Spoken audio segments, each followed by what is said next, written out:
Kenya's Gold.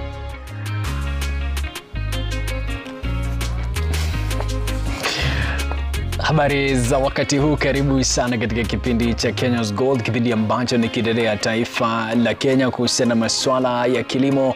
Imekwisha titiga saa 12 abra Afrika Mashariki. Bila shaka ni kipindi ambacho utajifunza mengi kabisa. Naamini kwamba upo salama kabisa. Ni Tajamala Saada na Sudi kwamba umejiunga na sisi. Tunajua kwamba tutakwenda kadi tama tufike tamati. Utasoma kabisa, utajifunza mengi. Kibonyezi chako kabisa shikilia popo hapo, kidubashi kisali popo hapo, kisimbuzi kiwe runinga ya Citizen, kwa sababu tunakuenzi sana kama mwanafunzi wetu. Tunajua kwamba kesho itakuwa raha kabisa ukijituma kule shambani. Nipo peke yangu, unaangalia mawanda yamesalia popo hapo, ni kwa sababu ngina yupo shambani anahakikisha kwamba utapata ya kesho kuhusiana na masuala ya kilimo. Bila shaka tupo katika msururu kuhusiana na kile tunaita renewable energy. Tunataka kujua itakuwaje ukitumia minururisho ama radiation na kuhakikisha kwamba unapata kawi yako au nishati kupitia sola. Leo basi tumejaliwa kupata makala ambayo yatakufunza wewe kuhusiana na kile tunaita milk chillers. Bila shaka keti kitako, kalamu yako, karatasi, andika, tekeleza baadaye. Jina langu ni Emmanuel Terer. Tazama makala yafuatayo.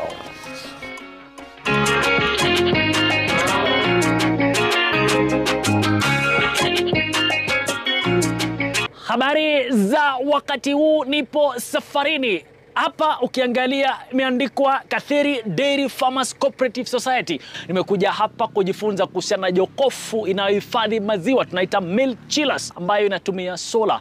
Tutatembea na wewe kabisa, tutasoma pamoja. Mkurugenzi ambaye anasimamia hapa atatuelekeza kabisa upate kujua inafanya kazi namna gani, inawekwa lita ngapi kwenye jokofu yenyewe. Bila shaka itakuwa raha kabisa. Shikilia kalamu yako, karatasi, andika, tekeleza baadaye. Twende kazi, usome na mimi.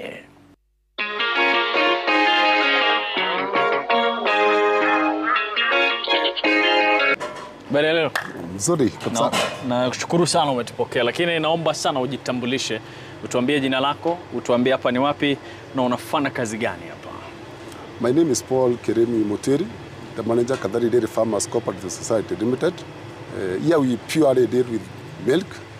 Katheri Dairy Farmers Cooperative Society Limited is a registered cooperative society, member number 926.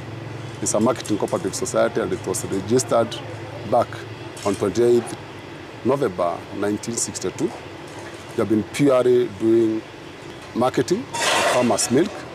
Currently, we have over 5,000 registered members and 2,200 active members delivering over 20,000 liters of milk per day.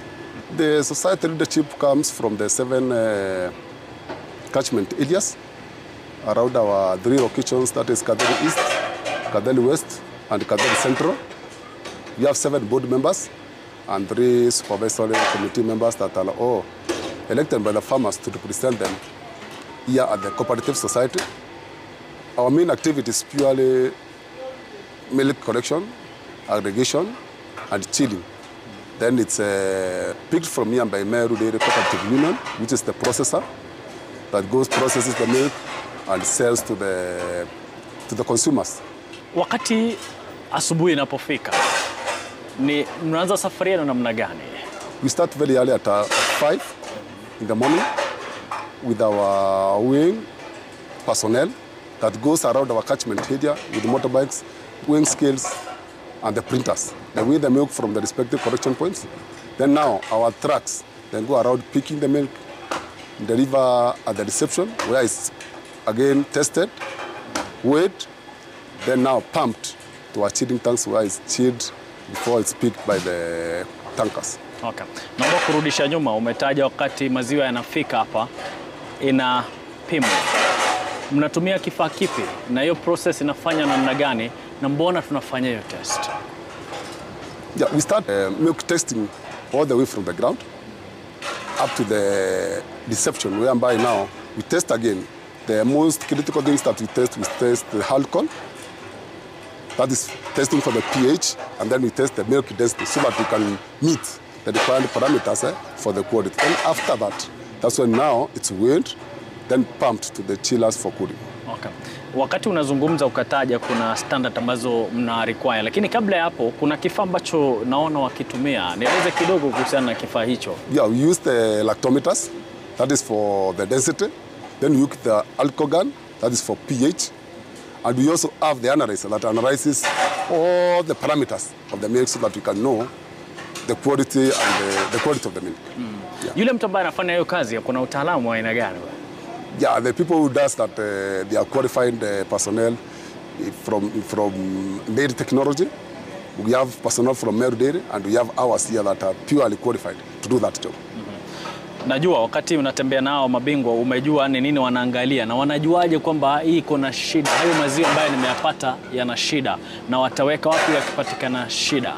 And they know how to test and they know the results, because now like for the pH, once it coagulates, they just tells you that milk is pure, that pH is high, so that one is now not good for consumption. So now we go back to the relative farms to assist the farmers with our extension team so that they can treat the animals, or if there is an hygiene, they can address the issue of hygiene so that we can get the best quality of milk, so that once it goes to the field, we have a very big market share because of our quality of the milk.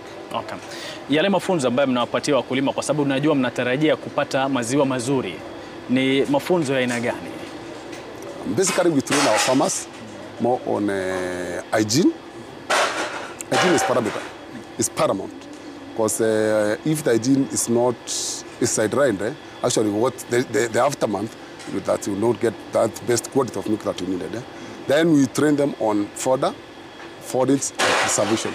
Fodder is very critical in dairy because it takes around 80%. So we just train them more on fodder, quality, and it's not just fodder, quality, fodder, accessible, and then preservation, so that now you can manage to have a fodder plan for at least a year. So even if there is no rains or any time, you know that you have planned for a year, 2 or 3, so that now we can increase our milk production, we can meet our targets, because at the end of the year, we're anticipating that we should be doing over and above 10,000 liters, 25,000 liters per day. Sasa wakati tumemaliza kuna usafi, tukasafiri na wewe ikapimwa pH na mkagundua kwamba maziwa yameharibika, wao mnafanya nini? Once the milk is tested and it feels the density test or the pH test is now taken back, then we just mark it so that it will come back again via a food color. And we have, in our cans, we have a label, so we know from the respective point that it came from. So now we start following up from that respective point where the problem came from. Hadi kufikia sasa asilimia ya kufaulu kwa maziwa yenu yawe mazuri, ukifanya ile percentage inakaa namna gani? 99%. I can assure you, I can attest to that you are doing over and above 99%. Pongezi sana kwa hilo. Tuje sasa safari, najua kile ambacho kimenileta ni masuala ya sola. Kwa mtu ambaye anakutazama anajua mara nyingi chillers ambazo zinatumika huwa ni za stima, lakini nimeshtuka sana kufika hapa nikagundua kwamba mnatumia sola. Tuanze safari hiyo, mligundua lini mnaweza tumia sola? Yes, we realized that we can start using solar through our engagement with Cooperative Bank and Shell Foundation in the year 2023. That's when we ended an engagement with Cooperative Bank and Shell Foundation, and basically more to conserve our environment and the nature. So because of the overuse of the electricity, we wanted to see how we can manage to press down the cost of electricity. And the Shell Foundation and the Cooperative Bank, Guru Badid, they offered us a demo for the BMC for chilling, a 1,000 liter tank that generally we have used. This is the 4th month, and we are using it 4 times a day. It just takes like an hour to chill down the milk up to 4 degrees, and it's purely using solar. It's solar powered, and it's an innovation. Once the ice bank now reaches 4 degrees, then now that ice surrounds the chilling tank. Then now once the milk is in, it will just take like an hour to go down to 4 degrees. Kwa mtu ambaye anasikiliza kutoka nyumbani na kutazama pia, hatoelewa sana kwa haraka kwa sababu wewe umetaguzana na machine sana, unaona every day ndio hii machine inafanya hivi. Nieleze namna ina operate from point 1 wakati umefanya installation, inafanya kazi yake namna gani, na ukifungua hiyo machine nieleze hapo. Yes, for the BMC it's a simple machine because it's a traditional way of refrigeration. So once we receive our milk from the reception, weighed, tested, now is pumped to the tank. Then now the tank automatically, once you cross the reed, it automatically starts chilling. It will start chilling, and it's automated that when it reaches 4 degrees, it will just now maintain up to 4 degrees. It cannot suppress. Below 4 degrees, it will maintain to 4 degrees up to the time that the milk is offloaded. And once it's offloaded again and the reed is open, the chilling stops. Nieleze kuhusiana na kifaa ambacho mnaita control panel. Ina operate namna gani? Control panel now is the electronic control that now powers the whole system of the BMC for chilling. So once now we tap the lace from the sun to the solar panels, then now it comes down to the inverter. Then now the inverter converts the DC, direct current, to AC. Then now it goes into the control panel and the backup batteries, so that now in case when there is a mist, there is cold, there is rain, we can use the backup, the power that we have saved. So from there now it comes into the power, to the control panel. We have two options. We have the one for the power that is automated and for the solar. But purely use the solar, because now for electricity to trigger, at least we have to go for like 5 or 10 days where we don't have purely no sun. That's why now it can trigger back. But for now, for the solar, it now starts chilling on the display. It will just show you the percentage of charging for the backup. Then it will display on the display panel, to display the percentage or the degrees that now the milk reaches. Before it reaches, once it starts, let's say from 35 degrees, it goes down, it suppresses up to 4 degrees. That now you realize that the milk is fully chilled and now it's ready to be picked. Okay. Yeah. What happens wakati tunagundua maziwa yanataka kwenda chini ya 4 degrees? Nini nafanyika? Directly, the system controls is automated that it's now reached the level of 4 degrees. At most it can go to allowed a plus or -2. That's either 3.8 to 4.2. Wakati wa installation, najua tujazungumzia sola. Nahitaji sola ngapi kule juu ndio isaidie sana kwa hiyo machine? Yeah, for this one, for the tank that we're using here, we need a panels that will give you like 14 volts. 14 volts. Je, kuna disadvantages ambazo labda zinajitokeza wakati umekosea kufanya installation nzuri? Yeah, generally what happens, if you don't do good installation, one, you might not get enough power that you needed to run the equipment. Second, the solar panels might blow and even cause a bigger damage. So you have to use the very best qualified technicians to avoid some of the negative aspects. And even when the sun is not that much enough, you have to tell them in a way that nowadays we know that the health rotates from the north. So once they are being installed, you have to install them in a way that they rotate from the north. So even when it's very cloudy, they can be able to just pick the small rays of the sun, and the system can continue to run. Okay. Yeah. Kuna teknolojia ambayo nimeona pia inakaa sayansi fulani. Maziwa yanakuwa baridi kutokana na maji fulani. Yanafanyikaje hayo? Generally, what happens with the BMC technology, the bulk technology, is that once the ice coat, or the ice coat now, we have the infil coat that is put there. Then you put a solution like 1,000 liters of water. Now that one forms the ice bank. Now once you start chilling, the pump now presses the ice bank to surround the chilling tank. That's the technology that we use now to refrigerate or to chill that milk to 4 degrees. Okay. Yeah. Tumesema hayo yote, maziwa yamekuwa baridi. Kuna teknolojia pia ambayo naona ina pump maziwa kutoka kule na tayari kusafirisha. Nieleze hiyo safari. Yes, once even the milk comes in and it's wind, as tested and wind, now it goes to the dump tanks. Dump tank, first of all, they have an indicator that will show the weight. Then after there, we have the reception. We have the pump that now pumps out of the dump tank to the cooling tanks. That's the first one. Now that one is reception. That one is the reception, whereby the milk comes from the dump tank, pumped to the chilling tanks. And once they are chilled, well, now it comes to a time when now we are offloading. We still use the same system that whereby we use the same tank to offload the milk from the tank, and it's pumped all the way to to the tankers that pick the milk to deliver to the processors. Okay. Maziwa yakiisha, je, degrees za machine naenda chini ama inapanda kwa mtu ambaye anakusikia? Once now the milk is picked to go to the processor, the tanks now, like the BMC, when you open the lid, chilling stops from there. Okay. Yeah, when you close the lid, chilling starts from there. Because even the agitator now, when you open the lid, the agitator cannot be able to steer. So even when you are watching, you just open the lid, you watch your tank, and you leave it that way. So once you load, that's when now you close the lid. Kwa mtu ambaye anakutazama pia na angependa sana afuate utaratibu, labda wako na cooperative kama nyinyi na wangependa kuingia katika sekta ya kutumia sola, nipatie advice kama kwa niaba yao, wakusikilize, wapange, wafanye nini hadi wafikie kiwango chenu?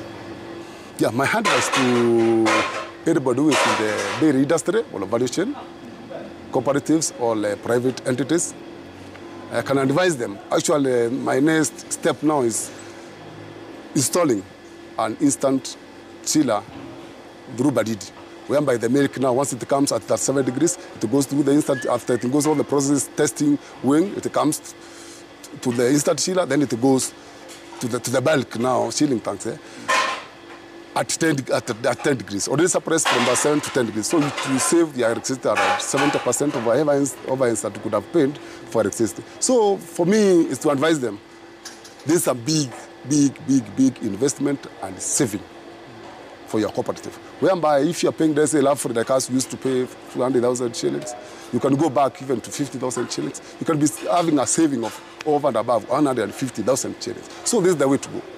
And this is the future of the dairy industry, because now electricity, what you can see is it's very expensive according to the taxes, many other things. Sometimes electricity on, off. You are using other means of power like the generator, the fuel, are very expensive. So I can advise them and I can urge them. If they're in a position to install, better to go the solar. Yeah, and the other request to the other players in the dairy industry, for you to go to the market and to have a big market share, one of the things that are needed is quality, na sana hygiene.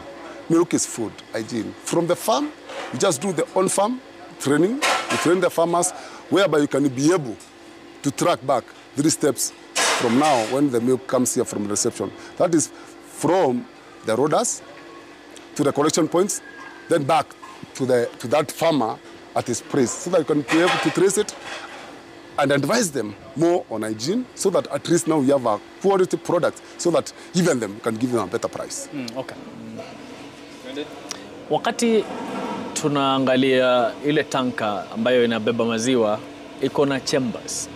Na kuna process ambayo naona chamber 1 ina supply nyingine. Inafanyika namna gani? Okay. Once the milk now, the full reception and chilling is done, then now we have the tankers that pick the milk now to take to the processor. The one that was here is 2 chambers. Differently, they are divided differently. So there's chamber 1, there's chamber 2. So even when we are loading, you load is first chamber first and the second chamber first. And each one has the same weight.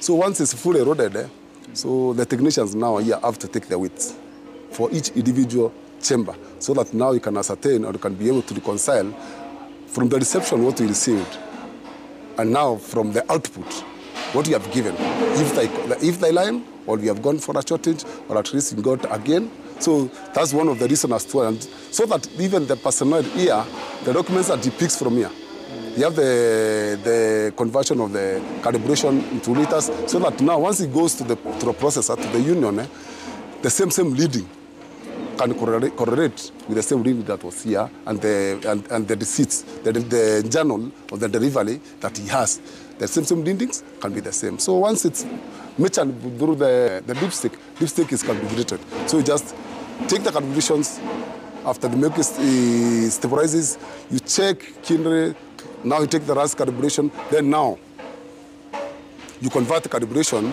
because each dipstick has its own calibration. You convert the calibration into liters, then now, so that we can invoice the personnel who was here, who is in charge of here, can now invoice, so the driver once now picks the milk and delivers to the union, the same and the spot, once it's weighed again at the union. Okay. ile tanga inabeba lita ngapi ya maziwa? 12,000 liters. So each chamber carries around 6,000. One might be a bit higher than the other. One might carry 58, the other one 62, depending on the volume or on the size. Okay. The beef steak, once the tankers now at the union, they are washed, they are treated, and even the dipstick. That's why I see the people, the personnel who are handling them here, they have even a white linen cloth there that they are wiping with so that they can see the readings very well. So it has to be, hygiene here has to be paramount. And you can see how they are dressed. They also have to be having dust coat, hair nets, or like cape, because even milk is food. Okay. Hiyo kwa paramount ya hygiene inahitajika hapa, inamaanisha unataka maji.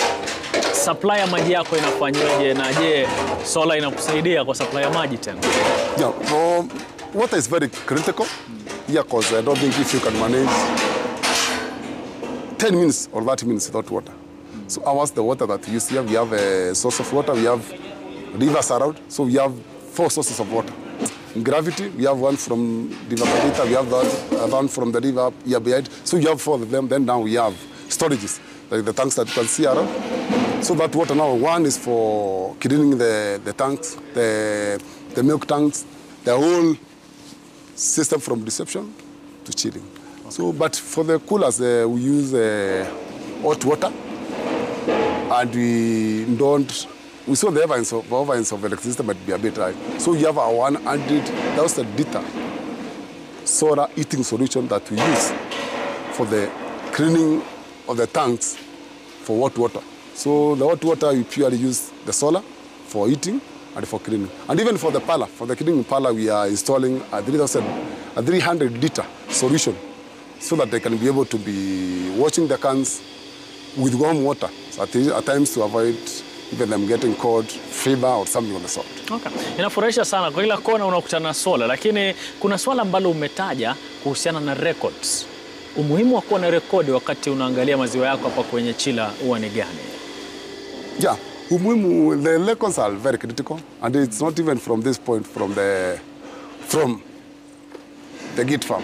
Even those farmers, you know, they have their own records, and records now help us now to reconcile and to now keep each member personal account. From once the milk is went from the collection point, from when it reaches the reception, and when it's offloaded now to go to the union.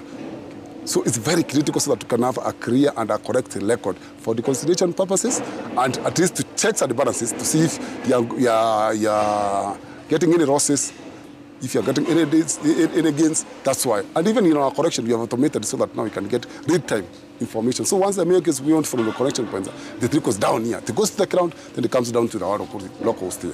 Good. Najua sasa kwa raha umetaja sola kwa chila, umetaja sola kwa maji. Future inakaa namna gani kwako? Our future is bright. I'm happy because now the dairy value chain is one of the key, and it supports our country's GDP. You know, agriculture supports about 70% of our economy. And our people here, they are farmers. We are embracing them, or we are encouraging them that they do more. The more you produce, the more you get money. For us, we are here to serve them. And that's our purpose.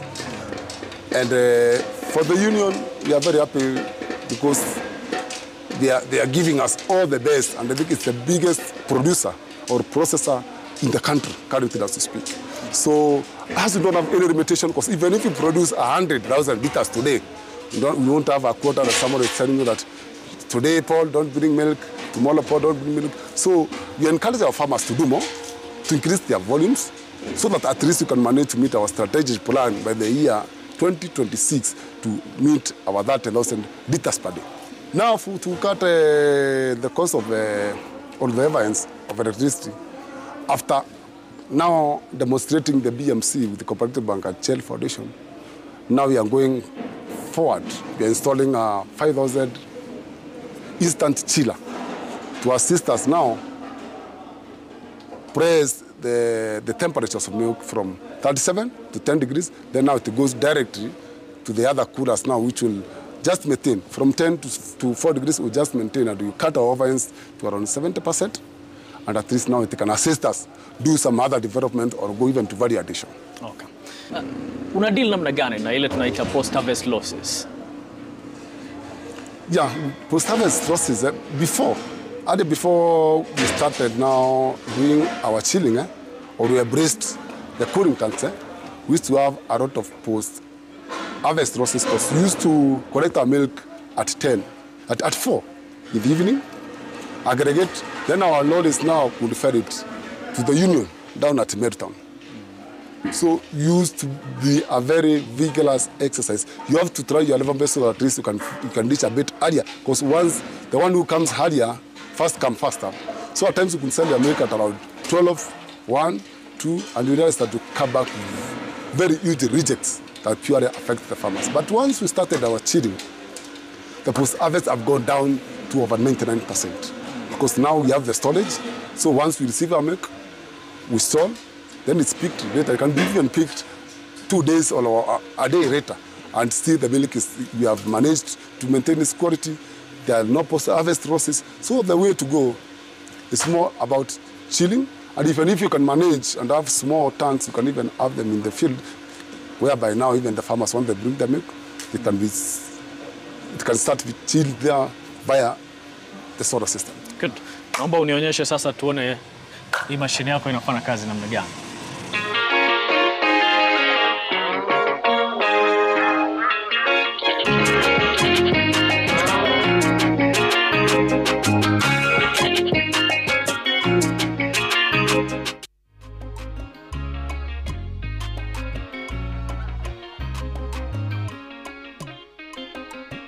Nama bila shaka mtazamaji unaendelea kutazama kipindi cha Kenya's Gold, na kipindi hiki basi kinapewa udhamini kabisa na benki ya Cooperative, kumaanisha kwamba utapata kuelewa sana mikopo ambayo unapata katika benki hii. Lakini awali ya yote ni kufahamisha kwamba kipindi hiki ni kipindi ambacho kinakufunza mengi kabisa kuhusiana na kilimo, lakini tukufahamishe kwamba milk chillers, namna umeona kutoka kwa yule mtaalamu ama mkurugenzi wa Kadheri, amesema kwamba wao walipata kutoka katika benki ya Cooperative. Bila shaka basi kwako tulisema kwamba ukiwa katika mashirika ya ukulima itakuwa raha na radhi kwako upate nafasi ya milk chillers na vile vile kile tunaita tope chujio au biogas katika shamba lako, na umeona umuhimu wa milk chillers katika shamba lako, na bila shaka tu nafasi hiyo basi kufanikisha hilo. Kuna mkopo ambao tunaita asset financing, ni mkopo ambao unapeanwa kwa wakulima ama kwa mkulima. Ajili kubwa ni kufanikisha mashine anazotumia shambani kama vile milk chillers, na vile vile kuhakikisha kwamba operesheni zake zinakwenda sawa kabisa kule shambani. Ukitaka kufanya kile tunaita value addition, itakuwa raha kabisa kwako uchukue asset financing, na itakuwa kabisa njia iliyo bora zaidi kwako. Bila shaka mtazamaji, itakuwa raha zaidi sasa tukichukua mapumziko kidunya. Tukirejea basi kungali kuna nafasi na awamu ya pili kuhusiana na makala yetu siku ya leo inayozungumzia sana ile tunaita jirafu au jokofu la sola. Usikwende popote.